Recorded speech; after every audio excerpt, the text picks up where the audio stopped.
Universiti Malaysia Terengganu. Jadi sedikit sebanyak kami akan membuat perkongsian secara ringkas berkaitan dengan pengalaman kami sepanjang mengikuti program pendidikan keuangan yang diadakan oleh FTC dan juga melalui Gamertas SB. Jadi program Gamertas ni adalah satu program di mana kami sebagai ranger perlu membantu mualaf untuk menghantar mualaf pulang ke dunia dia. Dan kami dikehendaki untuk mempelajari pelbagai elemen ataupun kuasa berkaitan dengan pengurusan keuangan. Jadi kita dapat 4 elemen di mana kita ada elemen manage, kita ada elemen save, kita ada elemen earn dan juga elemen give. Jadi saya akan memberikan penerangan bersama dengan kawan-kawan saya. Jadi berkaitan dengan kuasa manage, saya akan serahkan kepada Syahadah. Silakan. Nama saya Nur Syahadah. Saya akan terangkan pasal manage. Dalam kuasa manage ni kita bukan sahaja dapat pelajari tentang pengurusan, merancang, mengatur, mengarah dan mengawal. Tapi kita sebagai ranger juga dapat mengetahui bagaimana cara untuk menguruskan keuangan, emosi, masa dan risiko. Contoh dia masa kita dalam kembaran ni kita buat template bajet peribadi lah. Template ni dia macam pengurusan risiko, pembelajaran yang berhemah serta dapat mengurus keuangan menjadi stabil dan terkawal. Okey, itu sahaja Syahadah. Okey, seterusnya saya teruskan dengan kuasa yang kedua iaitu kuasa save. Okey, Eva boleh terangkan? Okay. Baiklah, nama saya Nur Afika binti Joy. Dalam kuasa save ini menyimpan kebolehan untuk menyimpan dan berjimat dari segi kewangan dan sumber lain. Kuasa menyimpan ini biasanya dikaitkan dengan kebolehan untuk menyimpan dan berjimat. Terdapat banyak sebab untuk menyimpan, antaranya adalah bertindak sebagai perancang masa depan dan melindungi diri dari situasi yang tidak dijangka. Berjimat juga adalah salah satu cara untuk menyimpan, dan berjimat bukan sahaja dari segi kewangan tetapi juga sumber asas yang lain seperti elektrik, makanan dan lain-lain. Itu sahaja. Okey, seterusnya saya serahkan kepada Irdina. Baiklah, saya Irdina Najwa binti Ahmad Razik akan menerangkan apa yang saya telah pelajari dalam kuasa menjana. Dalam kuasa menjana ini, saya telah mempelajari cara untuk menjana dan menambahkan pendapatan.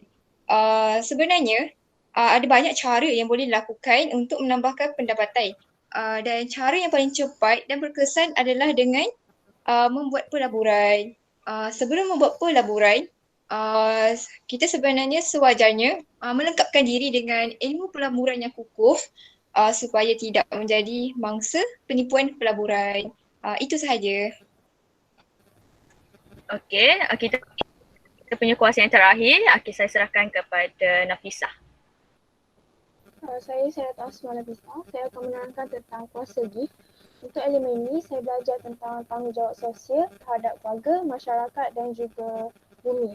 Tanggungjawab sosial di sini adalah seperti menolong ahli keluarga kita yang memerlukan, melakukan kerja-kerja amal seperti aktiviti kesukarelawan dengan memberi sumbangan dan juga menolong masyarakat secara sukarela tanpa mengharapkan balasan, dan seterusnya mengitar semula serta mengurangkan pembakaran bagi menyelamatkan bumi kita.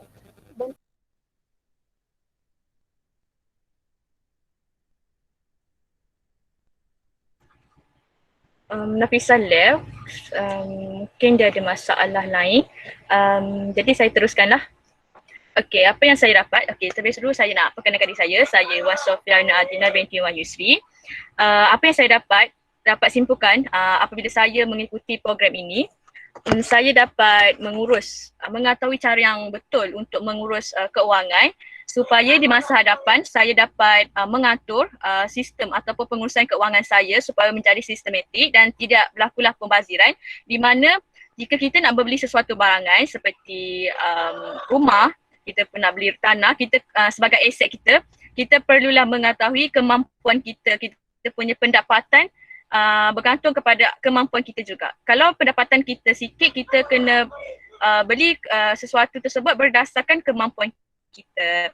Jadi sebelum itu kita tunggu semua ahli. Kalau semua ahli dah ada, semua ahli korang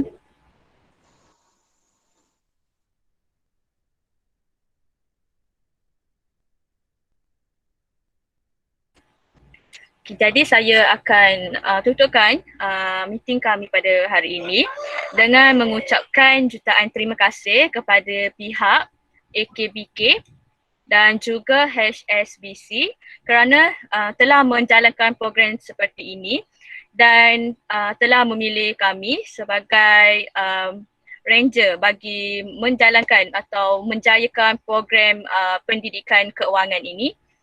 Dan kami telah berjaya mengharungi Kembara Bijak Wang 2020-2020. Sekali lagi kami ingin mengucapkan jutaan terima kasih.